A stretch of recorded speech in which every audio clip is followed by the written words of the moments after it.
Olá, turminha! Estamos de volta hoje, né? Vamos dar continuidade à nossa matéria de saúde mental. E hoje o assunto vai ser sobre transtorno mental. E agora a gente vai tentar entender melhor os fatores de influência do transtorno mental, né? O que vai levar o paciente, né, a desenvolver esses transtornos mentais. Porque muitas das vezes nós mesmos, profissionais de saúde, vamos cuidar de um paciente, a gente acaba não olhando esse paciente como um todo. A gente simplesmente quer curar aquilo que está acontecendo momentaneamente e pronto.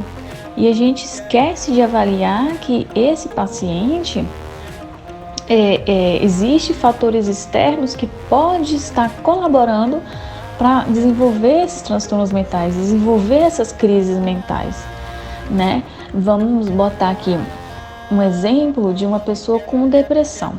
Vamos supor que tem uma menina com depressão, né? Que ela tentou suicídio. E ela tem um histórico de que a família dela, a mãe dela, a avó também já teve ansiedade, teve depressão, teve síndrome do pânico, enfim, teve esse tipo de doença. Aí todo mundo sabe que existe um fator genético que colabora, ou seja, se seus pais tiveram esse tipo de doença, possa ser, há uma possibilidade, né? Também não é certeza, tem pessoas que não vão desenvolver, mas tem uma predisposição a desenvolver algum transtorno mental também por fatores genéticos. Beleza, muitas das vezes a gente fica achando que ela está com esse problema por conta do fator genético e esquece de avaliar a vida dela como um todo, ou seja, muitas das vezes ela pode estar sofrendo uma cobrança no seu relacionamento, uma cobrança no seu trabalho, um estresse no seu trabalho que levou a ela tentar o suicídio, não só o fator genético, entendeu? Então a gente deve sempre olhar o paciente como um todo, sempre estar observando o paciente como um todo, né? E para simplificar, existem 3 grupos de fatores que influenciam o surgimento da doença mental, que são os fatores físicos, os fatores biológicos, os ambientais e os emocionais. Agora eu vou explicar um por um, né, sobre os fatores de influência, né, detalhadamente um por um. E vamos começar pelos fatores físicos ou biológicos. Eu prefiro falar fatores biológicos, né? O que acontece? O nosso corpo funciona de forma integrada, ou seja, os aparelhos e sistemas, né, eles se comunicam com os outros e o equilíbrio de um depende do bom funcionamento do outro, né? Sempre tem que estar dessa forma. E muitas das vezes a gente pode achar difícil de entender como os sintomas, né, tão emocionais, como tipo você se sentir culpado por alguma coisa, ou ter pensamento de se matar, ter pensamento de morte, ouvir vozes. Isso é influência do nosso próprio corpo, do nosso próprio sistema nervoso central. Mas para isso acontecer, tem que ter um estímulo de algum sistema, seja ele o seu envelhecimento, né, o envelhecimento do seu sistema nervoso central, ou até mesmo abuso de substâncias como álcool, ou cigarro, ou droga, entendeu? Se você está fazendo esse tipo de coisa, se isso está acontecendo com você, de você ter esse tipo de pensamento, e esses tipos de pensamento pode ser influenciado por conta desses sintomas, por conta desse fator biológico do seu que está acontecendo no seu corpo, entendeu? E esses fatores biológicos, eles são divididos em partes, que eu vou estar explicando um por um. O primeiro são os fatores genéticos, né, ou hereditários, que muitas das vezes você já deve ter ouvido falar. Ah, fulano puxou o gene do pai. Ah, ciclano que tem problema de cabeça igual a tia, é nervoso igual a mãe, entendeu? Quando usamos essas expressões, estamos nos referindo a possíveis heranças genéticas, né? Que realmente a gente acaba herdando dos nossos pais, ou do nosso avô, do nosso tio, que infelizmente, né, por ser uma doença tão perigosa, assim, eu digo, né, questão de saúde mental, que não é legal, a gente pode herdar, né? Se nosso pai ou nossa mãe tem algum problema assim, então a gente pode, como eu falei anteriormente, pode acontecer da gente ter uma predisposição a desenvolver essas doenças também. Tem os fatores pré-natais, né? Que são aqueles fatores que acontecem durante o neném tá na barriga da mãe, durante a gestação. Por exemplo, se a mãe faz, né, uso e abuso do consumo de álcool, consumo de drogas, cigarros, né? Se durante a gestação ela passou muita cobrança, né, emocional, muito, como é que eu posso dizer? Se ela passou por muita dificuldade emocional, briga, chora demais, né, agressões. Então, assim, isso pode levar à má formação do neném e pode gerar problemas futuros, ou seja, depois que o neném nascer, ele pode ter uma predisposição para o surgimento de doenças mentais, por conta desses maus hábitos, né, de bebida alcoólica, de drogas, cigarros, entre outros. Os fatores perinatais já são aqueles fatores que acontecem durante o nascimento do bebê, né? Em algumas situações, o bebê pode sofrer alguns danos neurológicos devido a algum traumatismo na barriga da mãe, né, na hora do parto, ou a falta de oxigenação do tecido cerebral. Algumas pessoas, né, algumas crianças nascem com falta de oxigenação no cérebro e isso pode desenvolver realmente alguns problemas psiquiátricos. Dependendo da gravidade desses danos, a criança pode desenvolver problemas neurológicos, como epilepsia, né, que é um atraso do desenvolvimento. A pessoa fica um pouco, né, vou usar um termo aqui que a gente não deve ser utilizado, mas retardada, entendeu? Já os fatores neuroendocrinológicos, né, são um pouco diferentes. O sistema endócrino, ele é responsável pela regulação de equilíbrio do nosso organismo, né? Que é o sistema que libera toda aquela questão hormonal. E ele faz isso através de produções de hormônio pelas glândulas da tireoide, glândulas endócrinas. Mas só que assim, acontece que esse sistema, ele tem uma estreita ligação com o sistema nervoso central, né? Havendo uma influência recíproca entre eles, ou seja, acontece uma reação em um, vai acontecer no outro ou vice-versa, né? Muitos estudos recentes têm mostrado a ligação entre mecanismos neuroendocrinológicos e reações cerebrais. Ou seja, as mudanças hormonais podem influenciar o nosso estado de humor. Ou seja, nós mulheres, nós temos a TPM, que é a famosa tensão pré-menstrual.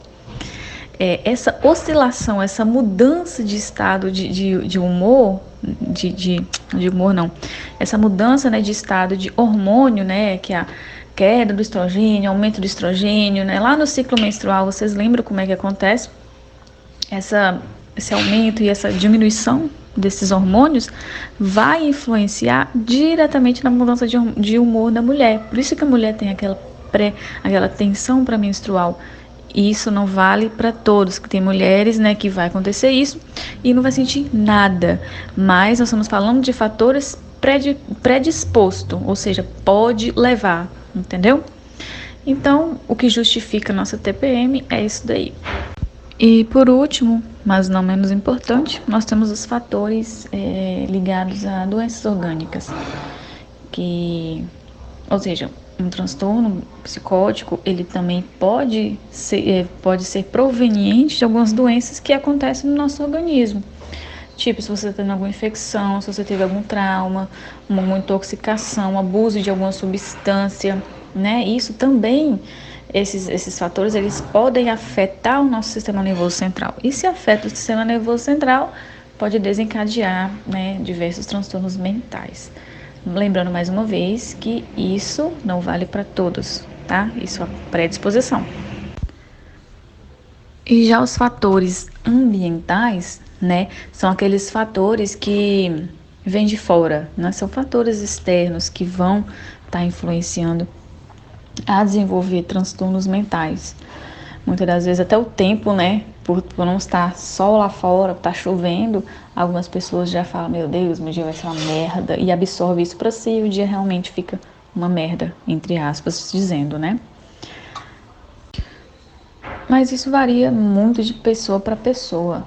Tem pessoas que absorvem as coisas ruins da vida de forma leva na brincadeira, algumas pessoas já relevam, já outras pessoas absorvem aquilo ali para si e acaba prejudicando a sua própria sanidade mental, né?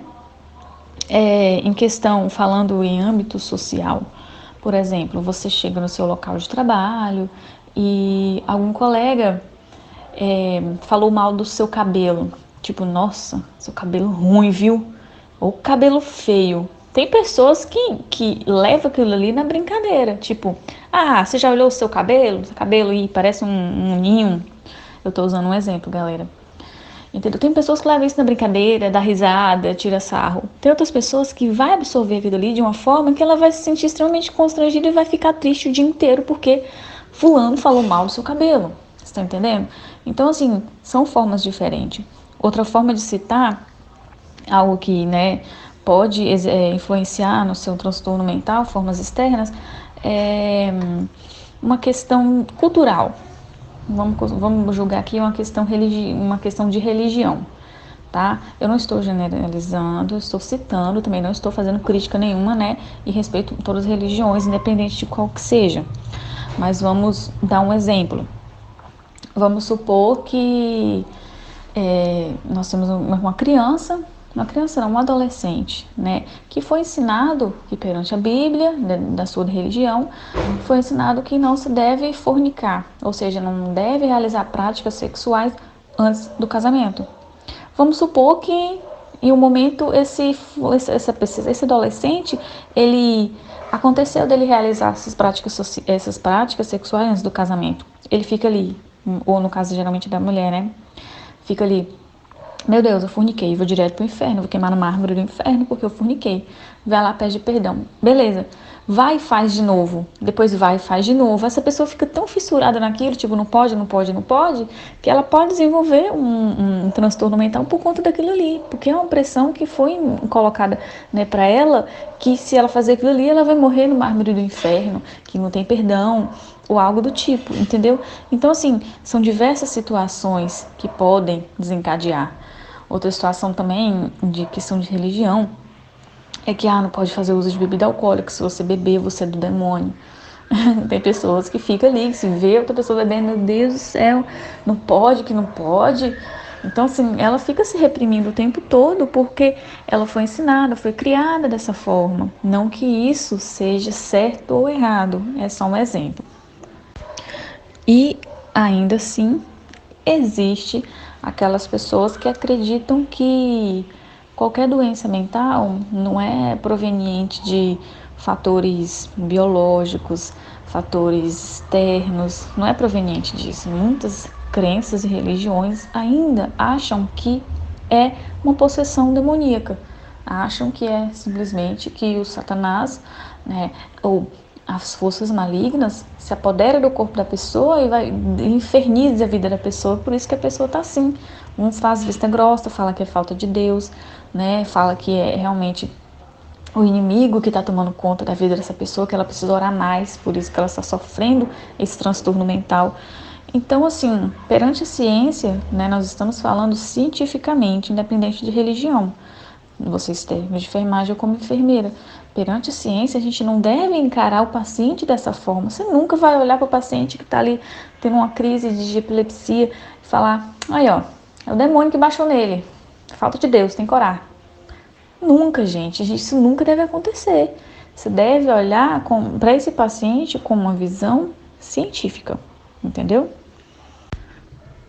E os fatores emocionais, né, ou psicológicos, eles já são fatores, assim, da própria personalidade da pessoa, né? Cada pessoa nasce diferente de uma das outras. Umas são mais altas, outras são mais baixas. Uma tem o cabelo vermelho, outra tem o cabelo preto, cabelo branco, enfim. Todo mundo é diferente de todo mundo. Ninguém nasce com a cara igual, a não sei que nasce gêmeos, né? Mas, enfim, cada pessoa também tem uma forma de pensar diferente, tem uma forma de viver e encarar a vida de maneira diferente, entendeu? Às vezes ela vai se prostrar diante de qualquer problema que acontecer na vida dela, ela já vai ver dificuldade em tudo, vai sempre, o tempo todo, ficar se vitimizando, entendeu? O tempo todo. Por que eu não presto, eu não sei fazer isso, eu não posso, eu não consigo, eu não vou. É tudo, todo, tem pessoas que sempre muito negativa consigo mesma, com tudo. Às vezes, não vou fazer esse curso porque eu não consigo, eu sou burra. Eu não vou descer porque se eu descer a escada eu vou pegar o Covid, entendeu? Tipo, sempre, tudo pra ela é uma negação. Nada pra ela tá bom, essa pessoa é insuficiente, é incapaz. Então, assim, tem pessoas que vê o mundo dessa forma, entendeu? Então, assim, às vezes nem depende do fator, não tem nenhum fator externo que esteja causando isso na vida dela, não tem um fator genético que esteja causando isso, e sim, isso pode ser proveniente da sua própria personalidade, né? Tem pessoas que às vezes chegam numa fase adulta com muito medo de tudo. Às vezes essa pessoa foi muito reprimida durante a infância, ou pelos pais, ou pelos amigos, né? Foi, né? Pela vida que ela levou na sua infância, às vezes ela pode ter tido um trauma, mesmo que foi externo, né? Porque tem pessoas também que têm trauma externo e não sente nada, não faz nada, tipo, vive muito bem. E tem pessoas que já absorvem isso para si, né? E isso pode gerar, sim, também um transtorno, né, psicológico na vida dessa pessoa. Agora nós vamos observar os sinais e os sintomas dos transtornos mentais.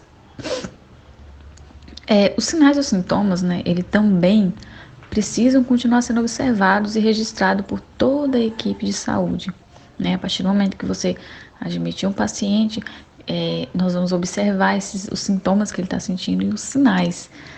E nesse momento é bastante interessante a participação do técnico de enfermagem, né? Porque ele vai estar tendo contato direto com o paciente. Ele deve conhecer esses sinais, os sintomas mais comuns, né, que ele vai estar sentindo e ficar atento a essas manifestações, né, e repassar para a equipe de enfermagem, porque cada sinal e sintoma vai ser proveniente e característico de uma doença diferente.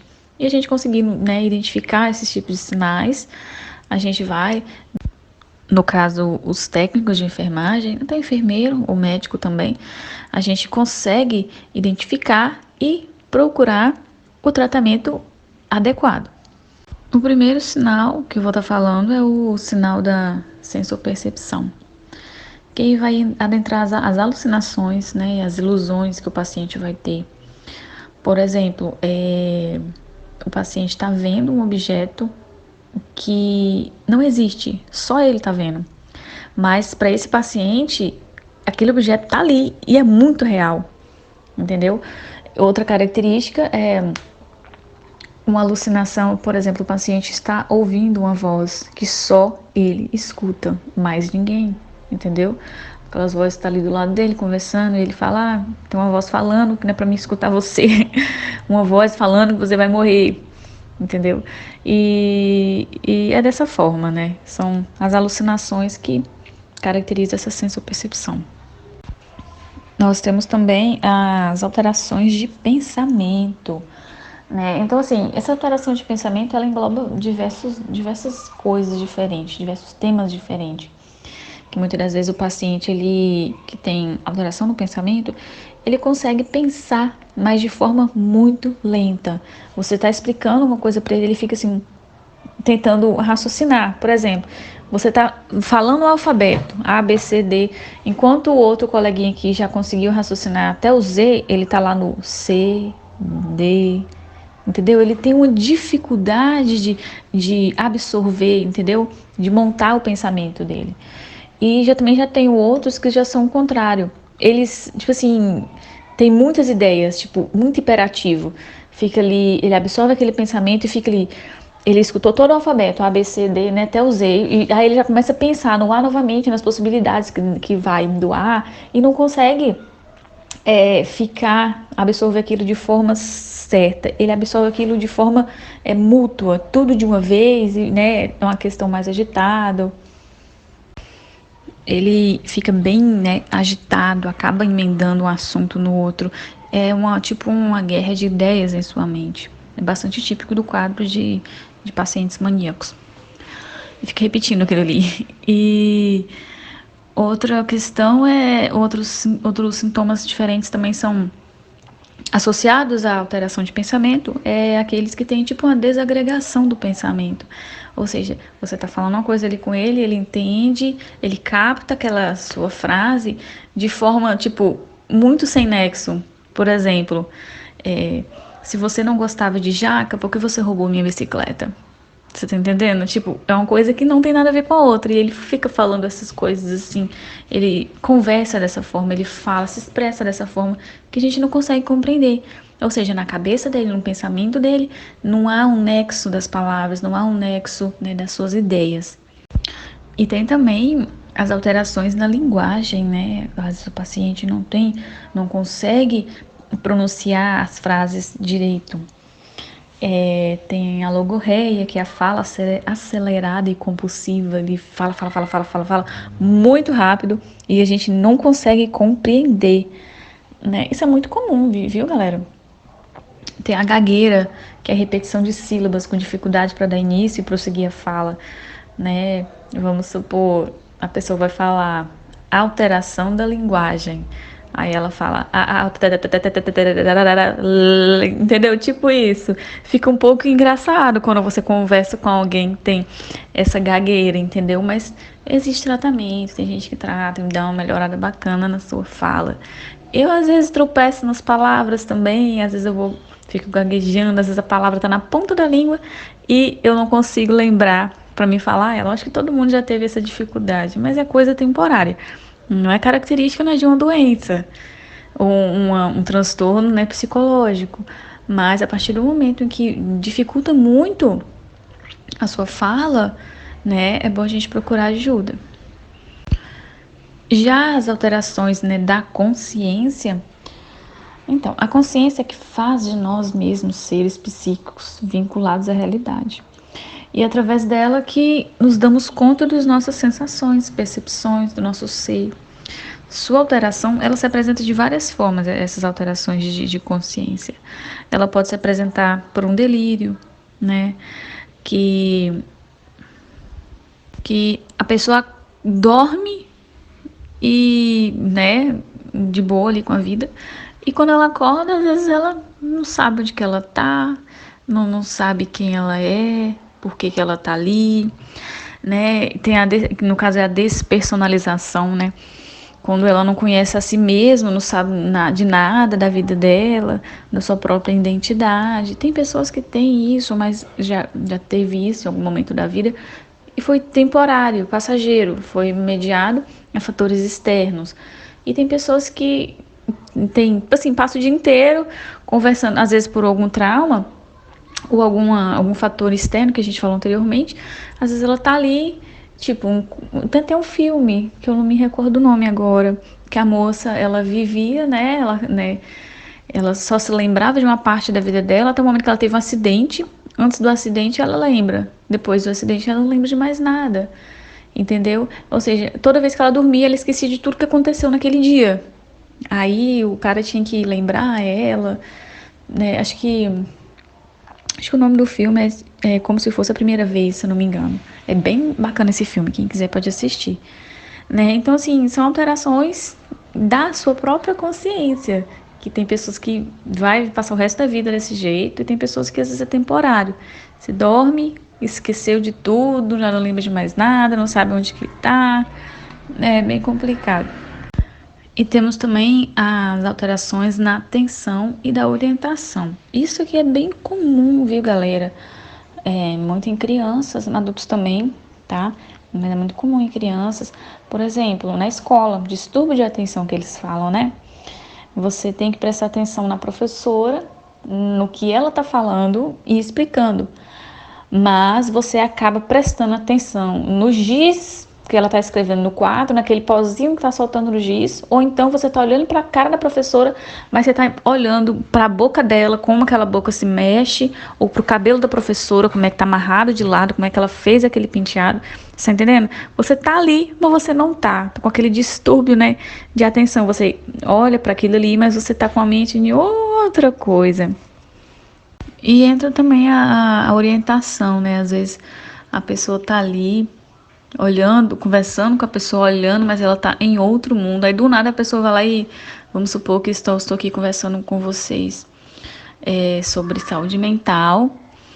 Aí algum coleguinha olha pra minha cara e fala: Hein, fulano, você comprou a bolsa daquela loja ontem? Tipo, nós não estamos falando de bolsa, muito menos de loja. Aí essa pessoa vai, faz um comentário desse, me pergunta algo do tipo, não tem nada a ver, ela tá em outro mundo, né? Tá meio desorientado. Mas isso é comum, tá? Bem comum acontecer. E as alterações da memória geralmente está ligada àquelas alterações de esquecimento, entendeu? Aquela amnésia que pode ser temporária e pode ser definitiva, né? Que quando você, por exemplo, eu tenho que ir lá no shopping comprar umas roupas. Aí eu desço as escadas, vou na rua. Quando eu chego lá na rua, eu esqueço o que eu vou fazer. Aí todo mundo fala, meu Deus, o que aconteceu? Aí tem pessoas que voltam pra trás e tentam refazer o caminho. Aí lembra? É muito comum, isso acontece comigo o tempo todo. Entendeu? Mas tem pessoas que, tipo, do nada ela tá ali e esquece. E literalmente foge da mente e ela esqueceu daquilo que ela ia fazer e esquece o dia inteiro. Entendeu? E não lembra. Então são alterações da memória, às vezes, né? É amnésia mesmo. As alterações da afetividade, resumindo, é praticamente aquela pessoa em que ela tá ali bem, né, feliz e do nada a pessoa fecha a cara, fica triste, acabou o mundo da pessoa, entendeu? E pode acontecer o contrário também, que ela está, nossa, extremamente triste, chorosa por algum motivo, e do nada ela fica extremamente alegre. Tipo, ela passa de dois sentimentos que são um contrário do outro, tipo, em segundos. Entendeu? São alterações da afetividade. Tem a tristeza patológica, né? Que ela fica bem abatida, baixa autoestima, né? Que já entra a questão da depressão. Ela se encaixa nessa alteração da afetividade aí, né? Tem as alterações do sono também, que aí entra a insônia, né? Tem pessoas que realmente têm muita dificuldade para dormir, quando pega no sono, desperta muito fácil por qualquer barulho, né? Qualquer, às vezes sentiu frio, acorda, sentiu calor, acorda e tem muita dificuldade para voltar a dormir, a pegar no sono. Ou fica tendo aquele sono pingado a noite toda. É bem desgastante, isso desgasta muito o cérebro da gente. Né? E tem aquela pessoa que já tem a narcolepsia, é o sono em excesso durante todo o dia. Eu acho que eu tenho esse negócio, porque, meu Deus, eu sou vida noturna, à noite eu tenho dificuldade para dormir e de dia nossa, eu fico bocejando o dia inteiro, né? Mas em alguns casos tem pessoas que trocam realmente o dia pela noite, dorme o dia todo e passa a noite toda acordada. E por último, temos as alterações de movimentos, né? Que também os transtornos psicológicos alteram os movimentos, né? Tem pacientes que ficam com movimentos repetidamente, tipo ali, balançando o braço ou esticando, tipo aquele estica nervoso, entendeu? Vocês devem ter ouvido falar. Eu não sei se, né, você já deve ter visto isso pessoalmente, é algo bem desconcertante, né? Que são os tiques que ficam ali, são movimentos rápidos e involuntários. Tem pessoas que é normal, né? Tá ali sentado nervoso, fica mexendo o pé. Tum, tum, tum, tum, tum, tum. Tem pessoas que mexem a mão, tem pessoas que ficam piscando, entendeu? Já tem pessoas que, tipo, mexem o braço, toda hora mexe o braço. São movimentos, né? Tiques nervosos que eles falam. E tem pessoas que ficam imóveis, né? Dependendo de algum trauma psicológico, ela literalmente fica ali prostrada, imóvel, sem mexer, sem fazer absolutamente nada. E aqui nós temos os principais tipos de transtornos mentais que eu vou estar passando para vocês, né, como um trabalho que eu vou estar explicando na nossa aula.